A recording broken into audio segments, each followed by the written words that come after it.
everyone, and welcome back to another episode of Driven by Cause. I'd like to thank our sponsors, Arreva and MaestroSoft, as the industry's only completely integrated and fully automated all-in-one digital fundraising, donor relationship management, healthcare hospitality, and auction software platform. I'd like to give a warm hello to my fantastic co-host, Jay Fiske. Jay, how are you today? As always, David, I am doing great. It's great to be here. How are you? Thank you, Jay. I'm doing great too. I'm actually doing awesome. All And right. it's great to be here today and introduce our fabulous guest, Michael Thatcher. Michael is the president and CEO of Charity Navigator. By the way, we're big fans. With his passion for making impactful philanthropy easier, he has grown the company from a rating 8,000 organizations to now rating over 200,000 nonprofits. Prior to joining Charity Navigator, Michael spent more than 15 years with Microsoft, the last 10 of which as their public sector chief technology officer, responsible for technology policy initiatives and engagements with governments and academic leaders in Asia, the Middle East, and Africa. Thank you for being here today, Michael. David and Jay, thank you for having me. Really happy to be a part of this. It's great to have you here, and let's get started. Michael, can you share with our listeners some information about yourself and who is Michael Thatcher? I think I was thinking about this, and when I was a kid, my mom used to say to me that I couldn't have my cake and eat it too.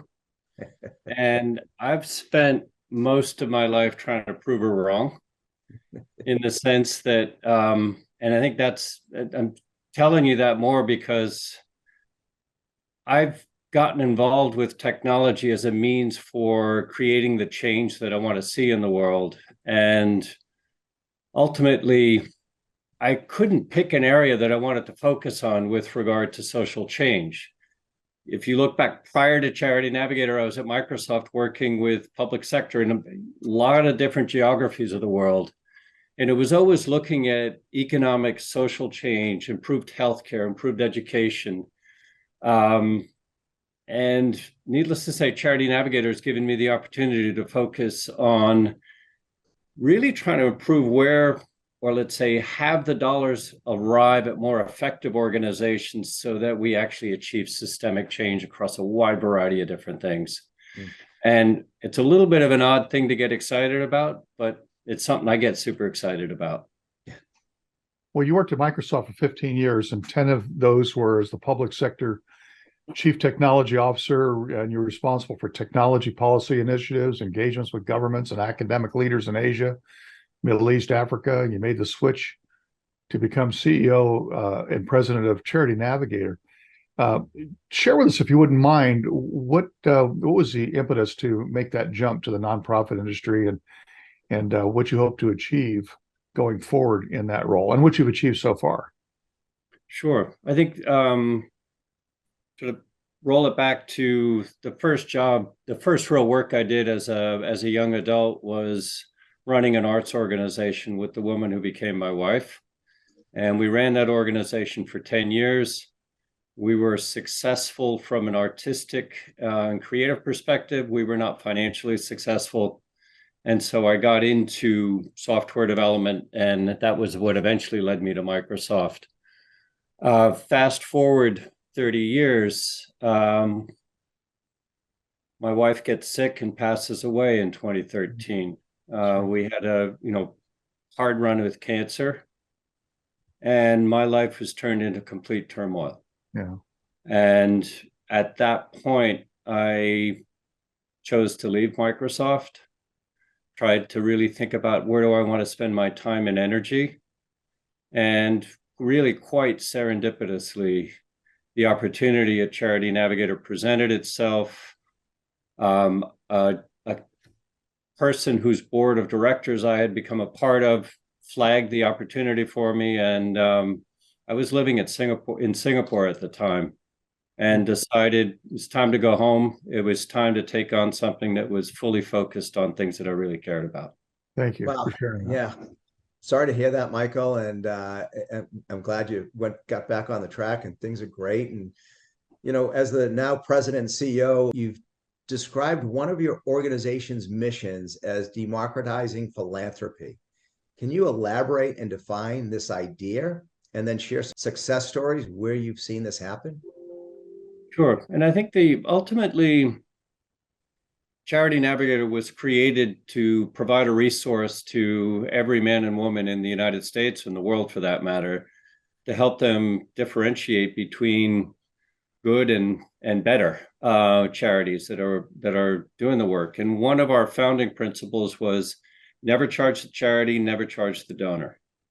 So that in and of itself has a democratizing element, because there's no barrier to entry as a charity. There's also no barrier for the donors. Ultimately, our goal is we don't care whether you have $5 or $5 million to give away. We're going to try and give you the best information we can across the widest variety of nonprofits to make a difference in your giving. So some examples of where that actually shows up. Charity Navigator has roughly about 12 million unique users to our site annually. So it's a lot of people coming to just make donations via our website. We ourselves are also a charity, so we're supported by those donors. And over 80% of our revenue is coming from donations averaging about $50. So part of that is basically saying we are valuable to a huge number of people, and those people are actually keeping us in business and doing the work that we do. Yeah. We're trying to do that same thing for a multitude of other organizations, so that every individual has access to the right information to make smart giving decisions. You've rated 200,000 nonprofits. So having had the opportunity to work with so many different causes and missions, obviously everything from A to Z, or what's the biggest challenge you see organizations face today?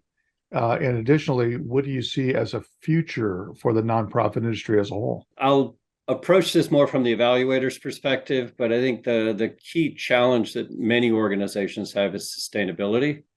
If you look at what's happened over the last 3 or 4 years with the pandemic, the current economic uncertainty, rise in interest rates, things like that, this has an effect on the nonprofit sector. So the sector's ability to continue to generate revenue off of the kindness of the hearts of a wide variety of individuals, that's pretty much a constant challenge. The other is, I think, charities, and this is something we've been working on with our ratings, is moving from looking at what are, let's say, easy data points to measure. So take something like overhead, okay, and moving towards actually rating something that's more interesting, which is the actual outcomes or the impact of the organizations. Okay. So that is a challenge for charities, because they don't necessarily, they may not actually be held accountable to the right set of metrics, or they're being overburdened with reporting right now. And so I think streamlining the data requirements is something that's going to be a huge asset to the sector and a current pain point that isn't going away. Would you elaborate a little bit on the rating system? Your rating organizations, and what you feel it yields by rating them? What are the best results to help donors decide where to make their contributions? You touched on it there a little bit, some Sure. of the beyond the financial, but if you could drill down on that a little bit for us, we'd appreciate it. Sure. So today, Charity Navigator rates, roughly 200,000 organizations. We're doing that across 4 key areas, and we call these beacons. We're staying in our sort of navigation motif. The kind of the backbone of the rating is the data that we get from the IRS tax forms, or the IRS Form 990. That allows us to just pull in basic information. The fact that nonprofits e-file is what's allowed us to scale significantly, as well as just improved automation on our side. That's giving us basic financial information and what we call accountability or transparency information on some of the governance practices that are reported on the tax forms. We're also trying to, what we're really trying to do is provide a holistic evaluation of organizational health and capability, as well as, where possible, impact and results. So part of organizational health is leadership, right? If you think about this from an investment perspective, you want to know that there's a good product, there's a good plan, and there's actually leadership that they know what they're doing, and they have a theory of change, and they're getting things done. So we're collecting information around leadership and adaptability of organizations. We're also looking at what we're calling culture and community, which is today looking at two things. One is, what are the feedback practices organizations utilize in their program service delivery? So this is a bit of a sidebar, but it's important. There's a disconnect between the consumer of a nonprofit service and the actual receiver of that service. So you're a donor, you give money to a food bank, you're not the person eating the food that's coming out of that food bank. Right. That disconnect is one of the ways that we work to solve that disconnect, is by actually figuring out, getting feedback from the recipients, or what we call constituent voice or beneficiary feedback. And there are a lot of organizations, you'd be surprised, that don't actually listen to the people they serve. Big problem, right? So we're trying to encourage that behavior. Another element that goes into the culture and community beacon is internal equity practices within an organization. So how they take care of their own people. Yeah. And that is something that is very top of mind for donors today. And then finally, and probably most important, is looking at impact. And the way we're looking at impact today is in what we're calling a cost per outcome analysis. And this is limited. We're not able to do this for all organizations, but the way we're bringing this online right now is, you have a known outcome. As an example, let's take cataract surgery.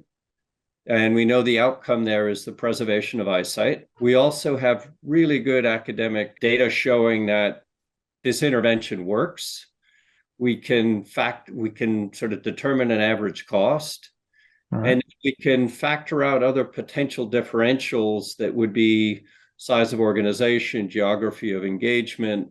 And we take the outcome as a given standard, and then we can differentiate cost per outcome as compared between one organization and another organization, triangulated against a baseline, and then also even factoring in a hypothetical counterfactual of what would happen if the intervention hadn't existed. It's a bit of a mouthful, but basically that's giving us a baseline within specific known interventions. So right now we're getting close to about 50 program service interventions that we're working with. And I would say, I think our count is roughly about 1,500 charities have an impact and results score in their rating. Michael, I know this is difficult to measure all nonprofits' effectiveness, partially because not all factors can be measured, right? Mm-hmm. As an example of this, would it be a nonprofit's overhead rates? You mentioned that in particular, how much they spend helping their clients versus how much they spend on infrastructure. However, the more nonprofits spend on infrastructure could yield a lower rating from the organizations such as yours, hence causing them to cut back on the money that would be invested towards their growth. Can you share your thoughts on this, and if you believe there's a better way to overhead? Sure. So first of all, I mean, overhead it's one of those slippery metrics, right? It gives you a sense that things are going the right direction, right? If I say 70% of my money is going towards program service delivery, I should feel good about that. The reality is that it tells you absolutely nothing about the effectiveness of the organization. So that's one element. The other is, if you think about infrastructure investments have a multitude of different potential outcomes. If I'm investing in some infrastructure that's actually going to improve my service delivery, that is not an overhead cost. That is actually an investment in my program expense. On the flip side, if I'm bringing on a CRM system that's telling me about my donors, or I'm bringing on an HR system, or back-end finance systems, that is considered overhead. Now, it's also, so is investing in your people. And ultimately, what has happened in the world, and Charity Navigator was very much a part of this for the years, we have categorically changed our approach to overhead right now. We still have, it's one metric out of several. We do look at it. We look at it more as just a validation point. For example, if you're spending more than 50% of your revenue on overhead costs, that's problematic, right? Or it needs explanation. And it's problematic is probably too strong a statement, but you need to be able to clarify that to your donors. You need to explain, why are we doing this? For how long are we doing this? What is the intended outcome of that? But clearly, where the money gets spent doesn't tell you what the money does. Yeah, just as a sidebar here, I'm kind of curious. In the auction world where I consult, sometimes I get clients that think because they've got something donated as a service, there was no value to it. And what I mean by that is that at their event, they might get the wine donated for everybody. They may think that the sound system is donated. The lighting and decorations and staging are all donated. They don't put that into their budget. And so when they look at their actual event budget, they go, "Oh, we did really good. We made, we had a 90%, yield on our event." But had they paid for those services, their net to gross, might have been more like 60-40, might have had 40% expense, because they never accounted for the things that they would have otherwise had to pay for because they got them donated. They may not get them donated every year. They got them donated 1 year. So I guess in evaluating, I'm trying to relate this to what you do at Charity Navigator. In evaluating a potential nonprofit, do you factor in things that they might get that are donated services that they don't have to pay for in their overhead, but are still of real value, and things that they may not get year after year? How does that play in, or do you play that in at all? I mean, you're asking a great question, and one of the areas where we're trying to ensure that we're not sort of excluding organizations with donated services. Donated services are hard to evaluate. And unfortunately, there've been a couple of situations where the valuations haven't always been accurate, and that's created some just challenges with, let's say attorney generals going after nonprofits for misevaluations. You have volunteer soccer coaches, and you're evaluating their time as if they were surgeons and things like that. And so that's sort of the negative of that. Ultimately, our challenge, and this goes back to the data piece, I've got we're rating 200,000 organizations. I'm doing that with a team of 30 people. Yeah. We're not able to do that much sort of valuations at the individual level that would answer that particular question. So what that means is Charity Navigator is giving you directionality. And then if you want to dig into that type of a nuance, you're going to have to do that. Right. You have to do that manually yourself. It's something, there are a lot of people that'll do it for you, but it's not something, it's out of scope for us at this point in time. Well, you mentioned that you've got your team, you've grown your team, and you've grown obviously from 8,000 charities to 200,000 charities that you're evaluating, nonprofits that you're evaluating.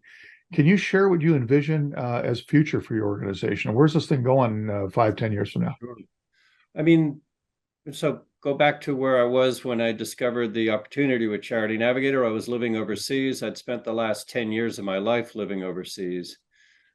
I saw Charity Navigator back then, 8 years ago, wow, this is an ISO standard. This is something that could really go broad and have applicability anywhere in the world. I've been severely humbled since that time. Just sort of the reality of the world that we're living in and seeing that. And also, again, it goes back to the data piece. The US has a system that works the way it does because of open documents with the tax forms from the charities. That is not the case internationally. But to answer your question, I do see international potential with what we're doing. Ultimately, what I'm seeing is that we have more complete coverage. even though we're covering 200,000 organizations, there are more. I also, a big part of our journey right now is it's in two areas. One is there's an equity piece in what we're working on with regard to the database of rated organizations. So 20 years ago when we started, we were rating the biggest, most popular charities in the United States. Today, we have vastly increased that number so that we're also rating a lot of small organizations. There are about 50,000 charities that we rate today that are with budgets of about $250,000. Yeah. And so creating a more sort of equitable mix of large and small, all the different types and sizes of organizations. And then if you go back to the beacon structure, filling out that beacon structure so that you really do have a holistic rating and not just the information that we're getting from the IRS, but we're getting all this other richer data set. And ultimately, with the goal being of just making impactful giving easier for everyone. You know, we've talked a lot about your work. I'd be curious to know what's something about you that might surprise our audience to find out. I'll give you two things. One is probably more publicly known than the other, but the one is that, I said I was running an arts organization. I was a professional dancer and have a degree in music. And so that was a huge part of my life, working in the arts. And the other is that I'm currently and have been my entire life since I was about 5 years old, an avid surfer. Oh, really? Okay. Yeah. Where do you surf? I live and surf at Montauk in East End of Long Island in New York. Wow. Oh, darn. Yeah. I grew up in California. I didn't realize that anywhere else in the world had surfers besides Southern California. So you got great surf out in California. We don't have the consistency, but we do get some good surf here. I love it. Yeah. That's great. Well, we always like to finish the show by asking one question. What is something that we didn't ask you that we wish we had? What's the best way to think about giving? If I were to say, I think about, when I try and people ask me, I often get the question, what's the best charity? Which, needless to say, I don't answer that question because there's just too many. But for me, it's at the end of the day, giving it's about, causes that we care about. They grab us by the heart. They basically tell you, go do something about this. Yeah. So follow your heart, listen to that, but then use your head and actually do a little bit of research so that when you actually do make a donation or you decide to volunteer or you engage in some way or another around that particular cause, you actually make a difference in the world. Michael, that was awesome. I hope everybody has the same passion and belief in how we go about that. That was really great. Thank you for that. And we'll be right back after this. We are a team that has had an enduring influence on the nonprofit industry for more than 3 decades. We pride ourselves on developing and delivering technology with a purpose, software born of a genuine understanding and passion for cause. We are relentlessly dedicated to our client success. We are with our clients for good. We are Arreva, tech with purpose, driven by cause. Arreva is the trusted advisor and market leader of fundraising, donor relationship management, and auction software and services. Exceed further, our evolutionary all-in-one digital fundraising and donor relationship management software is helping nonprofits worldwide further their mission, transform fundraising, and cultivate relationships with donors and constituents. Our Maestro Auction virtual, live, and silent auction software, text-to-bid, virtual and mobile bidding software, and text-to-fund, text-based donation software are helping nonprofits raise billions of dollars through thousands of virtual fundraising events, charity auctions, and galas. Visit Arreva.com and reach out today and see how Arreva can help your nonprofit organization go further. Hello, everyone, and welcome back. It's time for our Ask the Maestro segment where we answer questions submitted by our listeners. Jay, what question do you have for us today? Well, David, this question comes from Gene, and we're going to let Michael take a shot at this answer if he's willing. The question is, when writing a case for support, what are the most important accomplishments to include? I think the most important accomplishments to include would be relevant experiences related to that case for support. So how I can get this done, even if I've never done it before, because I have a parallel experience. Excellent advice. Thank you so much. Each time we have a guest on the podcast, we always put our guest on the spot and have them answer the question. We always get great answers. Thanks for that, Jay. Right. Michael, it was such a pleasure having you on the show today. Just really great. As I said, we're really big supporters. Excellent. Well, David and Jay, thank you very much for having me. We also want to thank all of our listeners for joining us today. And as always, we want to thank our fantastic sponsors, Arreva and MaestroSoft. Make sure you stay tuned for the next episode of Driven by Cause by hitting that subscribe button. Make it a great day.